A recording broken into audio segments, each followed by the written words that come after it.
Então nós vamos falar sobre o verdadeiro e o falso. O fruto do Espírito. Nós vivemos em dias em que muitas pessoas são apenas réplicas. Uma réplica é a imitação daquilo que é original.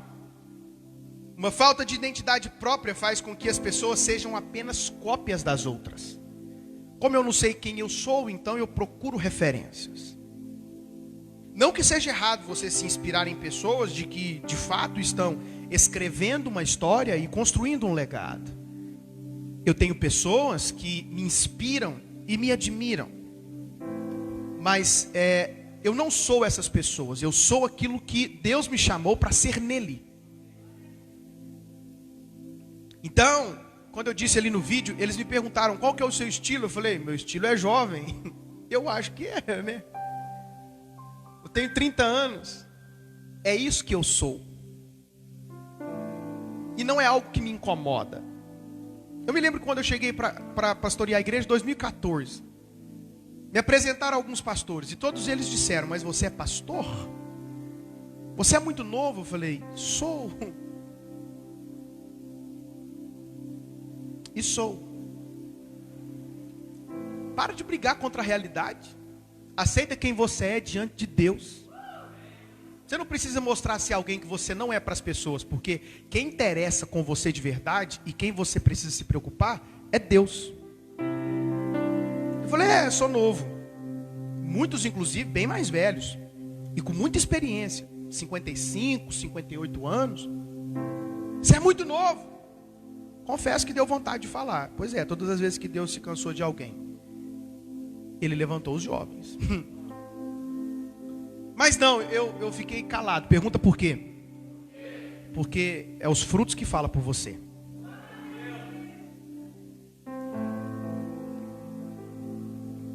Então não é errado você se inspirar em pessoas. Eu mesmo me inspiro. Eu viajo para alguns lugares do Brasil. Sempre quis falar isso. Fui ali em Goiás, Rio de Janeiro. O lugar mais longe que eu fui foi Recife.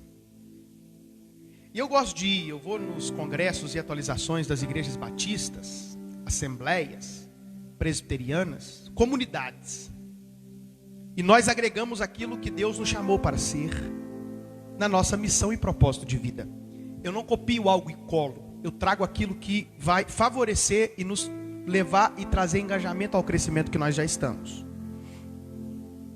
Então você pode se inspirar em pessoas. Eu gosto de pastores. Se você estiver ouvindo isso, eu gosto do pastor Jorge Linhares. Se o senhor estiver ouvindo isso, eu amo muito o Luciano Subirá. O John Bevere eu tenho vontade de conhecer pessoalmente, de preferência nos Estados Unidos. Robert Morris. E um pastor que muito me inspira, pastor Marcos o Barbosa. Porque ele eu conheço de fato.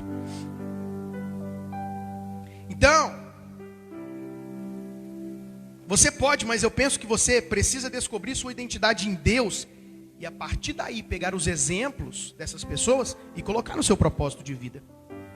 Eu digo isso porque o avanço da tecnologia, especificamente da internet com suas redes sociais, promovem pessoas dia após dia em um fluxo muito grande. As pessoas já não são mais conhecidas por aquilo que elas construíram, mas elas são conhecidas pelo número de seguidores que têm. Se eu tenho 1 milhão de pessoas no YouTube, eu sou alguém famoso e conhecido.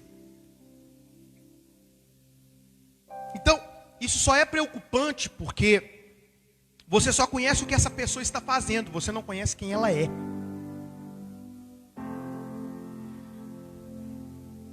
Hoje nós vivemos dias em que a igreja, ela não é mais pastoreada pelo seu pastor local. Apenas. Isso é ruim? Não. Porque inclusive despertou muitas igrejas e crentes por aquilo que era apenas regimento interno.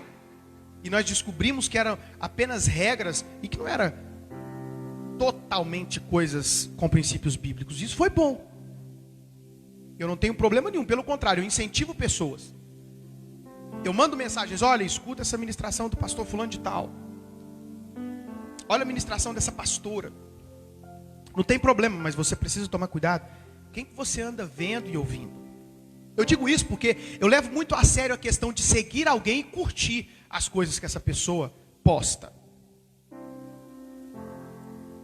Porque quando você diz eu estou seguindo fulano, você de fato está seguindo o que essa pessoa está fazendo. Você se torna um seguidor dela. Eu estou vendo um tanto de gente perdendo seguidores hoje. Você precisa tomar cuidado com curtir as coisas, porque quando você curte uma foto, você está dizendo: eu estou curtindo o que você está fazendo. Eu curto o que você faz. E a gente não leva a sério, a gente só vê um rostinho bonitinho, pum, amei, plum, coraçãozinho. Tem até um coraçãozinho apertadinho agora, não tem? Uau, que é aquela cara, uau. Então você precisa tomar cuidado, selecionar. E tudo que nós queremos são seguidores. Quanto mais seguidores, melhor. Quando na verdade o modelo que nós temos é de alguém que teve apenas 12, mas revolucionou o mundo. Ele não precisou de milhões de seguidores, ele precisou de 12 com coragem, com determinação e que abriu mão do pecado. E o evangelho chegou até nós. Eu digo isso porque é muito preocupante quando você leva em consideração que nós somos a média das 5 pessoas que nós andamos, ouvimos e lemos. Vá no Rio de Janeiro, fique uma semana, e quando chegar, eu vou perguntar para você: vai tudo bem? Você vai dizer: vai tudo bem, pastor. E com o senhor, está tudo bem, pô? É assim ou não é? Já conversou com alguém que você pegou o sotaque muito rápido dela? Você é a média das pessoas que você anda, lê e ouve. Então cuidado, porque de repente você pode estar vendo, andando e ouvindo pessoas falsas. Não se iluda, existe falsidade no mundo. Acorda. Mas até na igreja, pastor, existem os falsos? Vamos deixar Jesus responder em João 4, 23 e 24. Ele diz: no entanto, está chegando a hora, e de fato já chegou, em que os verdadeiros adoradores adorarão o Pai em espírito e em verdade. São esses adoradores que o Pai procura. Deus é espírito e é necessário que os seus adoradores o adorem em espírito e em verdade. Se Jesus está à procura dos verdadeiros adoradores, é porque existem os falsos. E uma coisa que chama a nossa atenção e que vale a pena comentar sobre isso é que note que ele não está à procura da adoração. Pergunta por quê? Não, você não está nem um pouquinho curioso. E existe algo profundo que eu preciso falar para você aqui. Então eu vou perguntar de novo. Você precisa entender, note que ele não está à procura da adoração. Pergunta por quê? Porque a adoração vem de qualquer um. A adoração sai da boca de qualquer um. Ele está à procura dos verdadeiros adoradores. Adoração, qualquer um. Eles me honram com os seus lábios, mas o coração está longe de mim.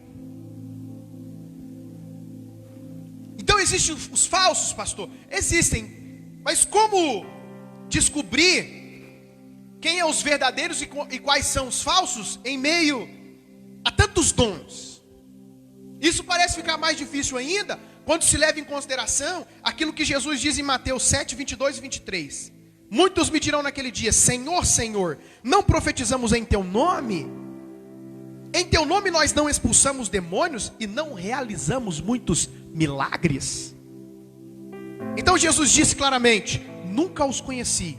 Afastem-se de mim, vocês que praticam o mal.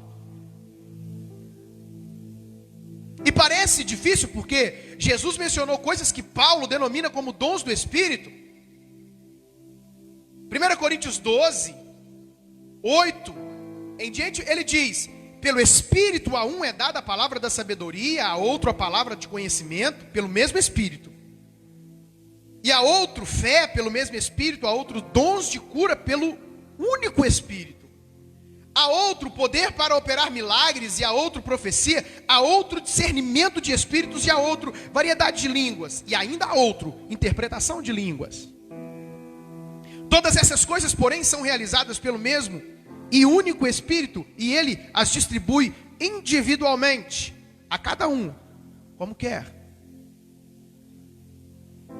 Mas então, como saber quem é verdadeiro e quem é o falso, se Jesus diz que no último dia as pessoas dirão: eu expulsei demônios em seu nome, eu profetizei em seu nome, e no seu nome eu curei muita gente, dons de maravilhas. A primeira coisa que você precisa observar é que todas essas coisas relacionadas estão relacionadas com o fazer e não com o ser. Então cuidado, porque tem muita gente expulsando demônio, profetizando, fazendo curas, e são falsos. Mas isso pode, pastor? Pode, porque Deus não é o diabo. Aquilo que Deus dá, Ele não te toma. O diabo te dá 3 e toma 6. Até o que você não tem, Ele tira. Os dons do Senhor são irrevogáveis. Aquilo que Ele te dá, Ele não tira. E esse é o nosso problema. Nós estamos focados nos dons e nós estamos esquecendo dos frutos. E esse problema não é de hoje. Observe o que as autoridades diziam lá no tempo de Jesus, quando Ele estava na cruz. Em Lucas 23 e 35. O povo ficou observando e as autoridades o ridicularizavam. Salvou os outros. E diziam: salve a si mesmo, se é o Cristo de Deus o escolhido. Ei, Jesus, se tu és o Cristo, desça da cruz, se tu és. As pessoas estão preocupadas com aquilo que você pode oferecer, não com aquilo que você é. Então, tome bastante cuidado, porque esse grau de exigência quer nos pegar hoje. Nós só somos se nós fazemos. Se eu faço, eu sou. E eu ouço pessoas dizendo: eu posso te dar uma crítica construtiva? Eu digo: pode. Mas você construiu o quê? Pessoas que nunca construíram nada e querem te fazer uma crítica construtiva, na verdade, eles querem te fazer uma crítica destrutiva. O fato de que os dons espirituais estão operando na vida de salvação de Deus. Os dons é algo que Deus coloca na vida de alguém e não precisa ser cultivado ou desenvolvido. Ele opera automaticamente. Então, na verdade, quem mostra de fato quem são os verdadeiros é o fruto do Espírito. Então quer dizer que eu não tenho que buscar os dons? Não, não estou dizendo isso. Paulo ainda diz: buscai com zelo os melhores dons. Busque, a igreja precisa. E o Espírito Santo está disposto a derramar todos os dons sobre você, se você quiser. Não é errado buscar os dons. Mas, então qual é o fruto do Espírito? Paulo diz em Gálatas 5. Observe que eu digo fruto e não frutos. Mas o fruto do Espírito é amor, alegria, paz, paciência, amabilidade, bondade e fidelidade. Mansidão e domínio próprio, e contra essas coisas não há lei. Uau! Você consegue observar que os que apareceram diante de Jesus nos últimos dias não disseram nada relacionado com o fruto do Espírito? Eles disseram: em teu nome eu expulsei demônios, eu curei, eu fiz. Você não observa eles dizendo: eu matei a fome do pobre, eu dei amor para quem não merecia, eu perdoei quem não merecia perdão. Eles apresentaram a lista do fazer. E cuidado, se Jesus disse, é porque existe.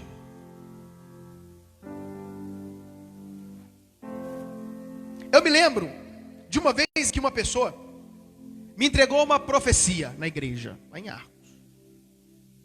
E essa pessoa saiu rodando lá de trás da igreja.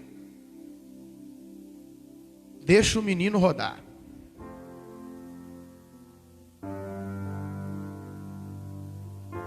E disse: eis, que eu te digo,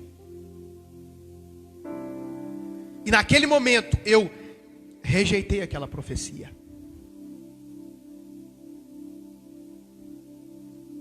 E você pergunta, pode rejeitar a profecia? Porque essa é a cara que você está fazendo para mim. Deixa a Bíblia responder. 1 Coríntios 14, 29. Tratando-se de profetas, falem 2 ou 3, e os outros julguem cuidadosamente o que foi dito.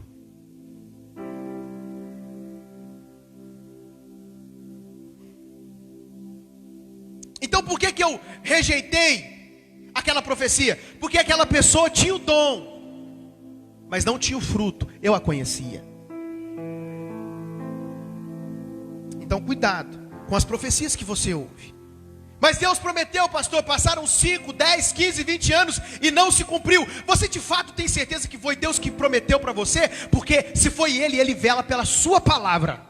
O maior problema é que tem muita gente que deu ouvido a profecias de falsos profetas. E agora estão colocando a culpa em Deus por aquilo que está acontecendo. E se não der para dar glória, diga ai.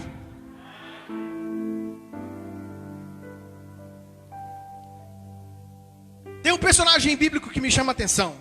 Judas, conhece ele? Expulsou demônios e curou enfermos. No entanto, está no inferno. Ele tinha os dons, mas não tinha o fruto. Judas andava com Jesus expulsando demônios. Judas, ele era o tesoureiro, quem cuidava do dinheiro das missões de Jesus. Você contrataria alguém para cuidar da tesouraria da sua empresa se não fosse inteligente? Você procuraria saber aonde essa pessoa se formou para entregar um cargo de tamanha confiança? Judas era alguém que era muito inteligente. Cuidado, os inteligentes também te enganam.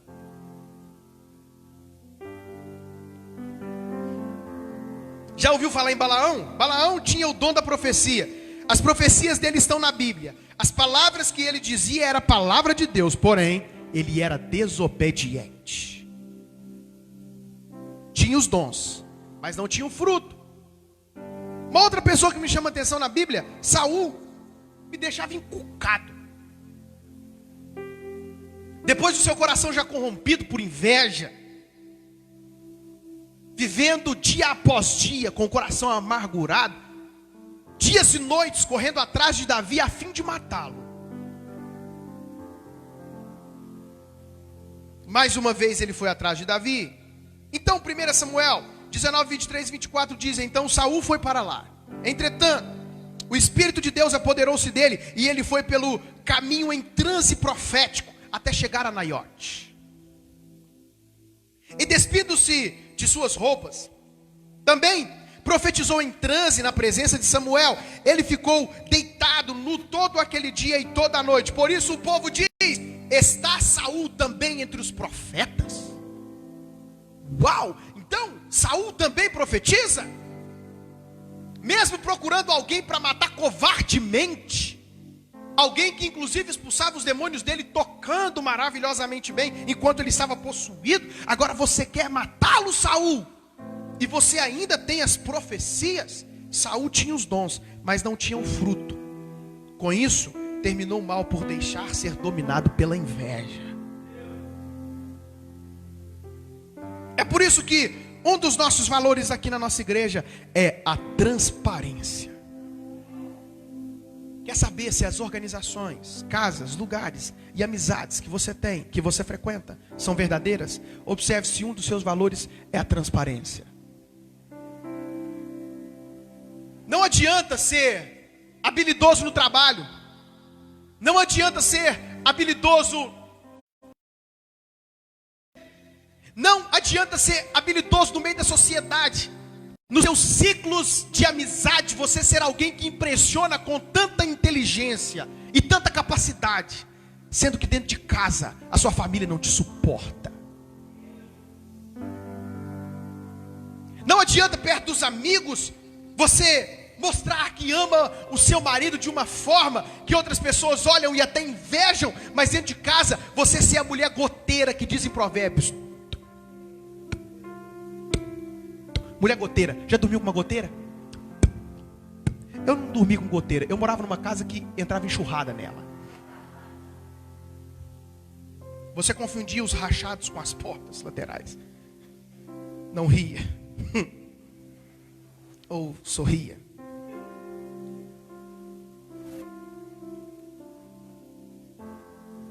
Eu conheço e faço parte de 2 gerações, acredite se você quiser,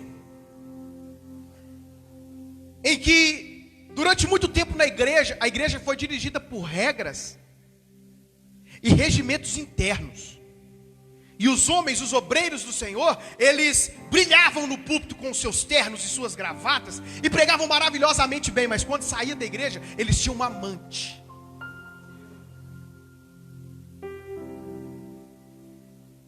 E aí, pastor, e aí? Que não existe nada que está em oculto que não há de ser revelado. Conhece a história do menino? O pastor está na igreja com o seu pastor presidente. Então, o menino chega perto do pastor presidente. Venha, pastor presidente.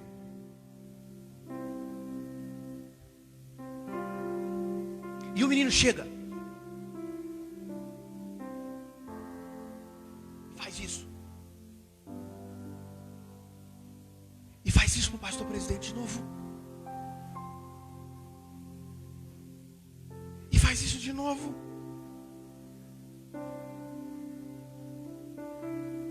De novo. E o pai daquele menino preocupado. Criança é uma bênção. Eu tenho uma.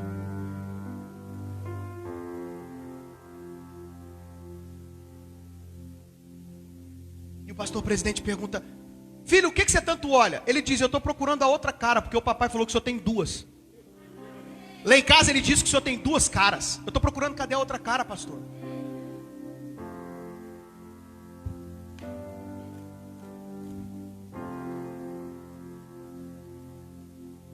A igreja canta maravilhosamente bem.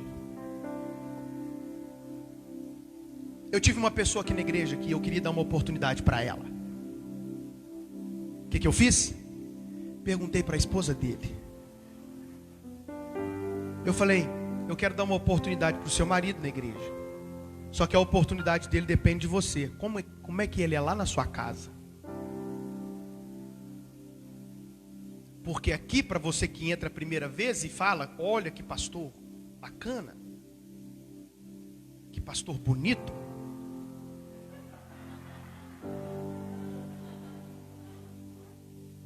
Esse pastor tem o dom da oratória. Que pastor elegante. Você diz quando ele fala: toca o meu coração. Fácil é tocar seu coração com meia hora. Difícil é tocar o coração da minha esposa todos os dias.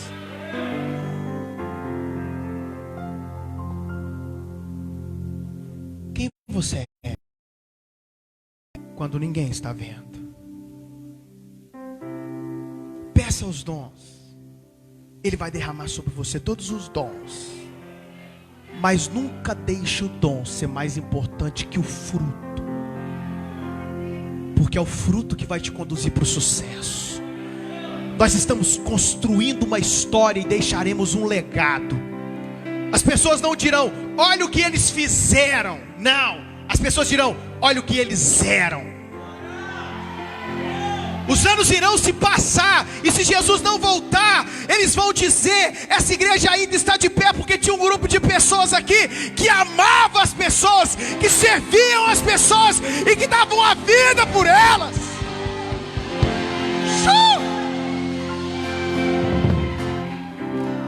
Então se levante do seu lugar e diga comigo: alegria. Não, mas você está dizendo uma alegria com voz de alguém que está triste. Diga: alegria. Uau! Havia uma festa em Israel chamada Sukkot. Nessa festa o povo, depois de séculos que havia conquistado a terra prometida, retornavam ao deserto a fim de fazerem festa. Em condições primitivas, eles deveriam exercitar a sua alegria, comer pão com satisfação. beber água. Alegria é poder expressar gratidão mesmo em coisas simples. Ele diz: tem de bom ânimo. Celebre. Todos os dias, celebre. Você não disse, ouviu a Brenda dizer aqui? Eu perdi minha mãe, então tudo desmoronou. Ela perdeu a base dela.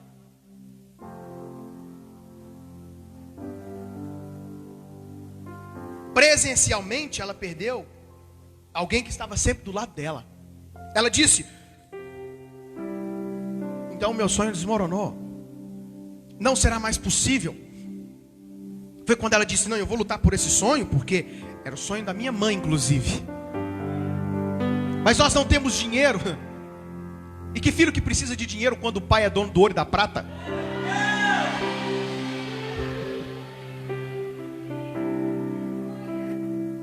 E aí ela celebra. Esses dias ela celebrou aqui na igreja e dançava e sambava. Ela sambava. Pastor, pode? Vai ler um pouquinho sobre Miriam. Me deixa em paz.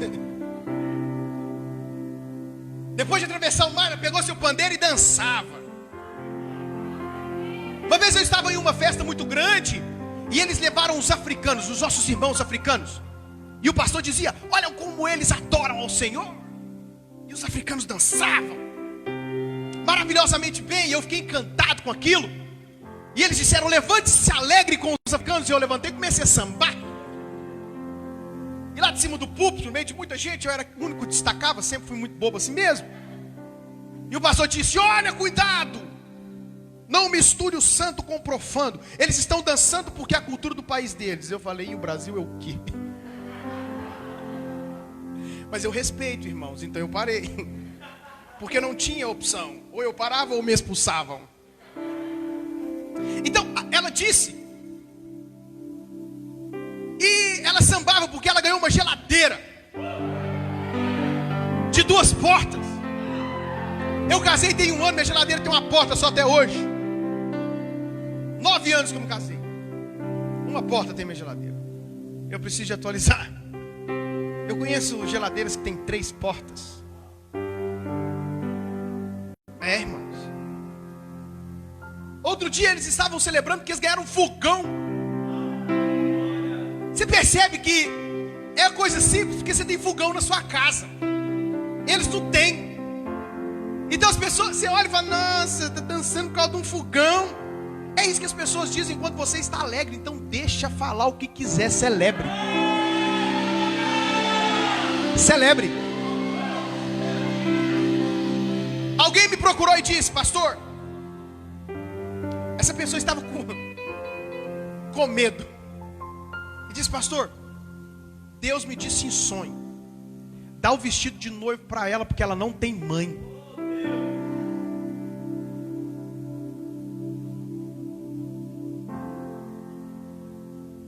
E quando eu contei para ela qual que era o desejo da mãe dela, aí que ela desabou a chorar.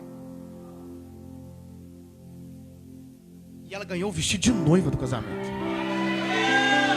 Se você soubesse quanto que é um vestido de noiva, você aplaudia.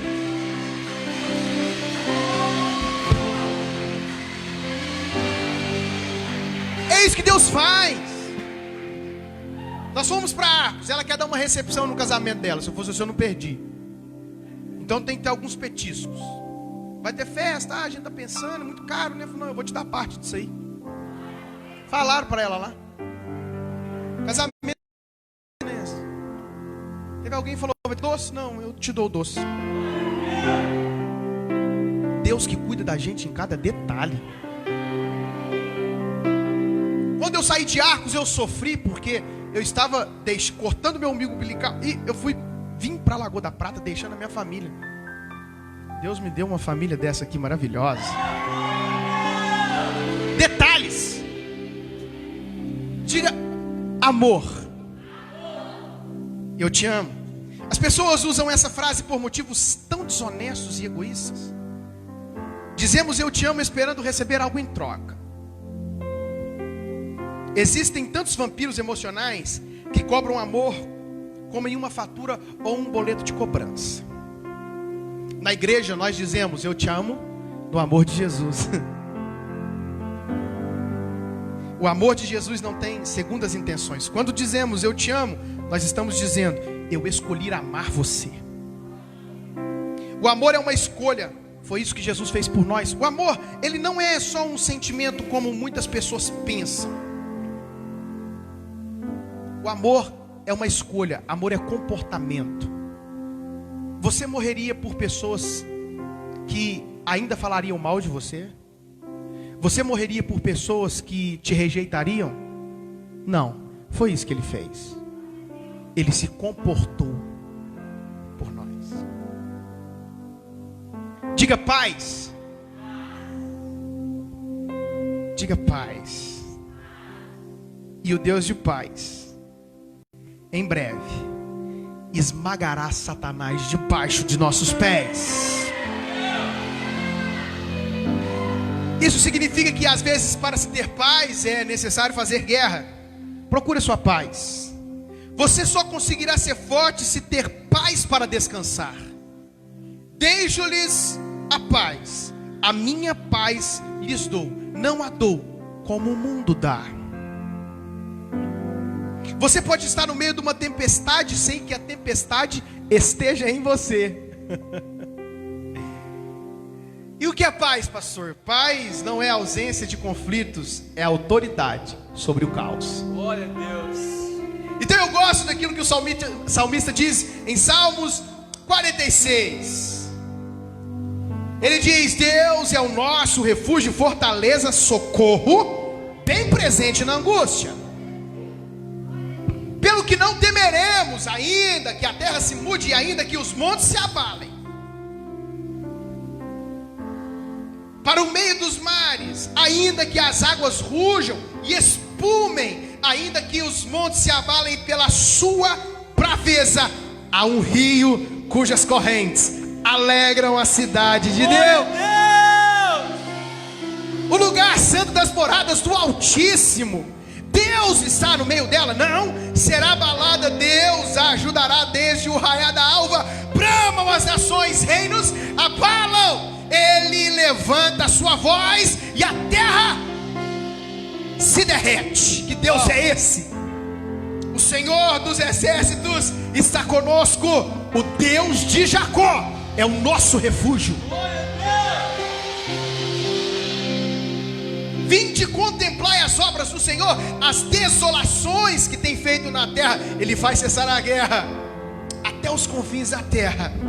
Quebra o arco, corta a lança, queima os carros no fogo e acaba com o Covid-19. Oh, Jesus.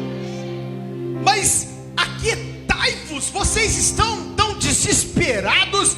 Aquietai-vos e sabei que eu sou Deus.